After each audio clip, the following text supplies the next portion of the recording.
Bien, amigos, tal y como habíamos anunciado, tenemos el placer de recibir en nuestro espacio estelar a Cándido Mercedes, sociólogo, para hablar de las estadísticas del otro país.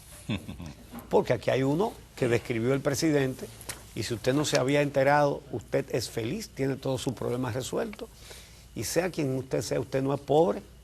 Todos los que estaban en esa categoría salieron de la pobreza. Pero hay otras estadísticas que tenemos que ver para saber cómo está nuestro país. Vamos a tomarnos un cafecito ahora, ¿verdad? Porque Cándido nos ha traído las cifras, las estadísticas de ese otro país. Yo quisiera comenzar, Cándido. Primero, buenos días. Buenos días. Buenos días, Cándido. ¿Cómo estás? Buenos días, Javier. Buenos días. Y en un sitio donde todos estamos tan bien y el sistema de salud funciona tan maravillosamente y no hay subalimentación ni nada de eso, se supone que deben morir muy pocos bebés. Quisiera que tú nos dieras las estadísticas de la mortalidad infantil en la República Dominicana en comparación con el resto del continente. Pero antes, tengo que decir, por ejemplo, el presidente fue lo más optimista, pidiéndonos a nosotros confianza. La confianza se construye. Dice Francis Fukuyama, uno de los 100 mejores intelectuales del mundo, que la confianza hoy en la sociedad del conocimiento es el principal capital de una sociedad. Donde no hay confianza, no hay credibilidad. Exacto. Entonces, él genera el vaso lleno, no medio lleno, sino el vaso totalmente lleno. Supóngase que la oposición en su análisis hace el vaso totalmente vacío y nosotros como sociedad civil queremos buscar ese equilibrio que permita decir la realidad, cómo está. Fíjese, tenemos desde los fundamentos de la macroeconomía, lo que es la estabilidad y crecimiento. Supóngase que ese discurso hay que comprarlo, que es verdad. Entonces, es desgarrador cuando tú tienes una economía que creció 4.6, que se ralentizó alrededor de un 45% con respecto al 2016, creció, y más que toda América Latina. Ahora, ese es el dolor, Juchi. Es como si usted ganara $500,000 o $1 millón de pesos y en su casa hay demasiadas necesidades.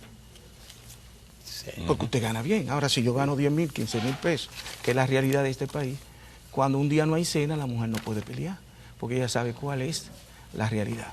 La realidad es que el termómetro social de República Dominicana es desgarrador, a pesar de ser un país de ingreso medio.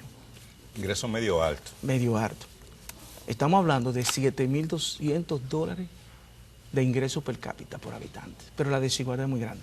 Fíjese, el año que pasó murieron 2.835 niños y niñas. 2.835 niños. Y 188 mujeres de mortalidad materna, de lo más alto de toda la región. En un país que tiene la 9ª economía de toda la región, de 34 países. Pero no me gustaría de lo más alto, sino ¿qué lugar? El segundo país. En mortalidad infantil. Sí, pero eso lo acaba de publicar UNICEF. Exacto. Las Naciones Unidas para la Infancia. Pero ayer el OPS le acaba de robustecer lo que yo le mandé. Aquí mueren, aquí mortalidad, el embarazo en adolescentes. 23 de cada 100. Es decir, vamos a detenernos ahí un momentito para subrayar esto, porque ese dato se puede pasar así. Lo que está diciendo Cándido es que de cada 100 mujeres que dan a luz, 23 son menores de edad. Pero, ¿qué repercusión tiene desde el punto de vista sociológico? Cuando usted busca la variable de esas niñas y adolescentes, el 95% son pobres y el 98% no terminaron la educación básica. Eso quiere decir que el embarazo en adolescentes está asociado a pobreza y educación. Ahora, ¿qué repercusión tiene? Esas niñas teniendo niños, se reproduce primero la pobreza estructural, claro, y se reproduce la pobreza intergeneracional. ¿Por qué? Porque esas niñas no terminaron la básica. Esas niñas cuando terminen de desembarazarse, ¿qué van a hacer? ¿No va a ir normalmente a la escuela otra vez? La botan de la escuela. A la profesión más antigua del mundo. Ay, Dios. Si tiene suerte a una banca de apuestas, si sigue teniendo suerte a un viejito charlatán, que le lleva 30 o 40 años, O, si tiene más suerte, trabajar en una casa de familia. ¿Usted ve? Sí, esa es la realidad. condenada a la pobreza. Condenada. Pero ¿qué ocurre? Que el 47% de los hogares dominicanos no tienen agua potable en su casa, dentro de la casa. ¿Qué porcentaje? 47% de los dominicanos. En el país que más crece. Así 47% no tiene agua potable dentro de su casa. Eso le va a ir desdibujando a usted de qué clase media hablamos. ¿Va entendiendo? O sea, cuando yo le estoy sumando todo eso y le digo a usted, por ejemplo, este año que pasó, entre el 71 y 77% de todos los empleos fueron informales. Y el 60% de los empleos creados fueron en la administración pública. ¿Cuánto? El 70%. 60% de los empleos formales fueron en la administración pública. ¿Quién dio ese dato? Eso lo dio CRES. Ah, sí. ¿Ve? Y el 71 dice CRES, fueron informales. Y Miguel Seara establece que fueron 77%. Empleos informales. ¿Qué ocurre? Que el empleo informal, que ahora mismo está en 58.7, según el balance de participación ciudadana, el empleo nuestro es informal, 58.7.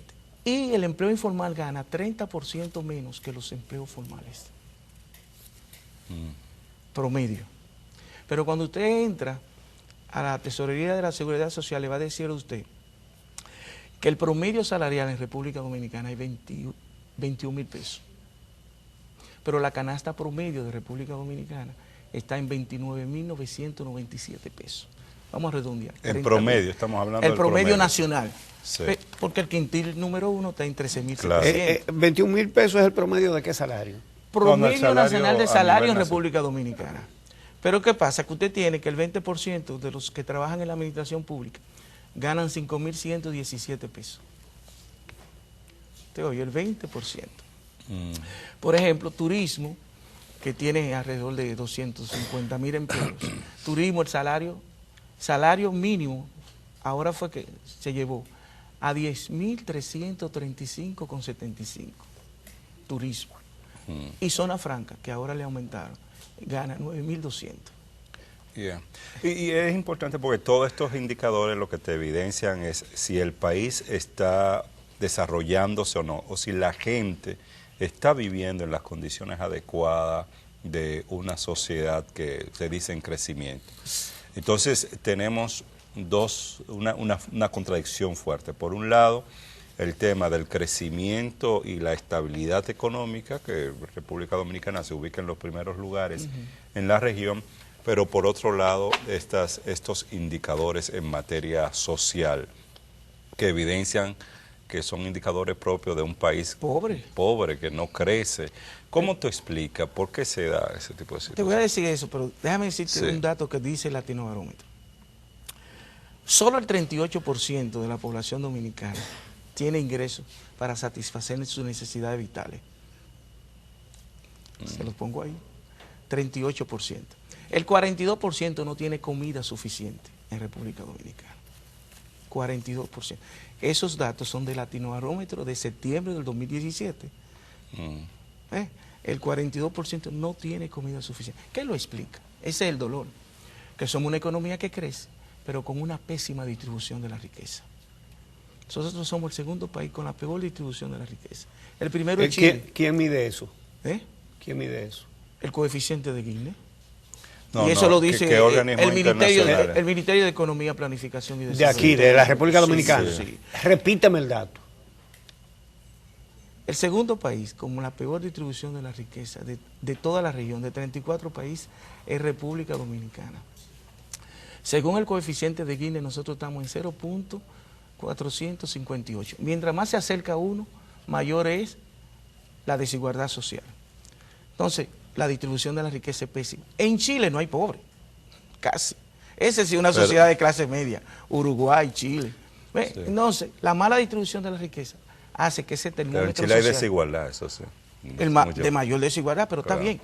A mí no me importa que usted gane 1 millón diario, pero que yo gane lo necesario para yo comer, vestir, todas las necesidades vitales. El problema es que una gran parte de la sociedad dominicana no tiene y cada día más se ensancha. Pero la pobreza baja según los informes oficiales en el país. No, yo asumo ese discurso, baja, pero sigue siendo muy alta. Estamos hablando de un 32% de pobreza en República Dominicana. Y fíjate que el Ministerio de Economía, Planificación y Desarrollo, en el último de sus estudios, el 32.5% de los jóvenes en República Dominicana no tienen empleo. Cuando tú pones ese panorama de indicadores fácticos fuertes, tú dices, no estamos en presencia de clase media, de una sociedad de clase media. Ojalá yo que el 80% sea clase media, porque la clase media hay que mantiene y sostiene una democracia. Ya, pero no son los pobres porque no tienen, lo que se ha hablado ni los ricos es porque son pocos. Que una proporción alta de dominicanos y dominicanas ha salido de la pobreza, que aún no se encuentra en clase media, que está en una situación vulnerable y que hay que crear las condiciones para que esos que están en situación vulnerable pasen a ser clase media, que todavía no tenemos una proporción alta de dominicanos en esa situación. Los datos te desdicen todo eso. 58.7% de los empleos son informales. El presidente de la República en su programa 2012-2016 dijo que iba a bajar el empleo informal en un 10% en ese periodo y lo que ha hecho que ha seguido subiendo. Fíjate que aquí en República Dominicana el 80% gana menos de 25,000 pesos. Y todos esos empleos que se han creado, alrededor de 125,000 empleos por año, eso no... Es que son informales y el 30% gana más que el formal. En el formal, la gente, fíjate, salario mínimo mayor de las empresas grandes está en 15.447. El salario de la mediana empresa está en 10.200. Y el salario de la pequeña empresa en 9.000. Cándido, en ese país... Pero escúcheme para darle un dato ahí. Según Magín, solo el 14% pagamos impuestos sobre la renta. ¿Por qué? Porque hay 35,000 que están exentos de impuestos sobre la renta. ¿Qué quiere decir? Que solo el 14% ganamos por encima de 35,000 pesos en República Dominicana. ¿Y cuál es el signo vital más alentador para usted darse cuenta cuando la pobreza disminuye? El empleo, y el empleo con salario decente. Los empleos que se crean son empleos informales, 6,000, 7,000, 5,000 pesos. Entonces eso no te hace que baje esa pobreza de manera significativa. ¿Qué dijo el Banco Mundial? Que República Dominicana crece de manera sostenida, pero eso no va acompasado con la disminución de la pobreza. Tenemos una disminución de la pobreza muy lenta, muy lenta. Y en materia de educación también, a pesar de la inversión que se ha hecho desde el año 2013 del 4% del PIB, seguimos teniendo indicadores que no son nada favorables, como la tasa de deserción escolar, por ejemplo, que sigue siendo alta, ¿no? Ahí te dice Educa que de cada 100 personas que ingresan a la educación básica, 50% no culmina el bachillerato. Así es. Es grave, el termómetro social. Si usted mira un análisis de tendencia, es desgarrador el panorama. Y también dice la cantidad que están fuera de la escuela, pero que también están desempleados. Sí, el 50% también entre es 15 el 50, y 29 años. Sí, también es el 50% de los que están entre 15 y 29 años. Entonces es desgarrador. Hay otro indicador que yo quisiera que tú nos des. Escúcheme que él me dijo a qué se debe ese panorama de crecimiento y el termómetro social. Pésima distribución de la riqueza y una sociedad rampantemente corrupta, una clase política muy corrupta. Y no lo digo yo, Foro Económico Global nos puso el 5º país con más corrupción de toda América Latina y el 8º en el mundo. Y Transparencia Internacional ahora nos señala que somos el 5º, pero que estamos entre los primeros 50. Algunos de ustedes van a decir, bueno, pero no hay una relación entre Foro Económico Global, que nos pone en el 8º país del mundo en corrupción, y Transparencia. Que nos pone no, el 5º. Lo que pasa es que el Foro Económico Global son 137 países y Transparencia Internacional 180. Ok. Pero exacto. si usted mide la correlación es exactamente la misma. Entonces, perdón, hay una medición que se hizo recientemente de Barómetro de las Américas. En un país como el que nos describió el presidente Medina, yo me imagino que nadie se quiere ir de aquí. Eso iba. ¿Cuál es el porcentaje de la población que midió Barómetro de las Américas? No solamente que se quiere ir, no, que dice que tiene planes de irse de aquí a los próximos 3 años. Exacto. Promedio general 48%, pero cuando hacemos una segregación por o sea, el edad, 48% de dominicanos y dominicanas sí, quiere irse del país. Pero entre los jóvenes de 18 a 24 años, el 60%. Pero lo grave no es eso. Lo grave es que esa migración es de talento humano. ¿Qué quiere decir? Los años 60, 70 y 80, la migración nuestra era de gente de segmento social bajo, con poca educación. Lo que se quieren ir es los universitarios, los que tienen talento humano, conocimiento, experiencia, habilidades y destreza. Eso es lo grave de todo eso. O sea, cómo entonces el panorama en términos de la tendencia social no es halagüeño. Hay un aspecto importante en materia de desarrollo y estabilidad de una sociedad, que es el tema de la delincuencia, la criminalidad. Y bueno, se ha informado que la República Dominicana ha ido mejorando en indicadores de esa naturaleza. Vamos a ver. Según Barómetro de las Américas también, nosotros somos el segundo país, después de Venezuela, con el índice de percepción de delincuencia más alto de toda la región. Pero veamos, los hacedores de políticas públicas, los actores políticos, ¿Eso nos es hablan después de quién? ¿Tú te acuerdas? Después de Venezuela. Ah, después de Venezuela. Exacto. Pero hay casos como Honduras, El Salvador, No, en términos reales. Espérese, no, es que usted está confundido también. Ajá, dígame. Una cosa es aclare. tasa de homicidio, que es lo que los políticos están diciendo. Y fue la que mencionó el presidente El Medina. presidente nada más. Solo se refirió a los homicidios. Qué bueno que bajaron. Que bajaron, Ahora, sí. él no dio, y la tiene, Ahora voy, espérese. los números de asaltos, No, pero espérese. robos a mano armada. Eso se llama tasa de victimización. Asalto, robo, atraco, fraude, estafa. República Dominicana es la líder en toda la región en tasa de victimización. ¿Según qué, Cándido? ¿Según quién? Según Latinobarómetro. Pero midió tasa de victimización, Sí. Latinobarómetro. Sí, y lo midió Galo la última vez también.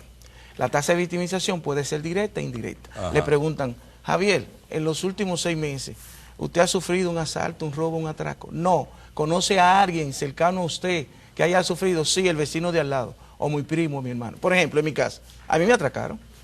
Míralo ahí, no hay anillo. Es un dolor que me ha dado. ¿El anillo de la UAS? Sí. Ay. Desde el 78 ahí. Usted oye.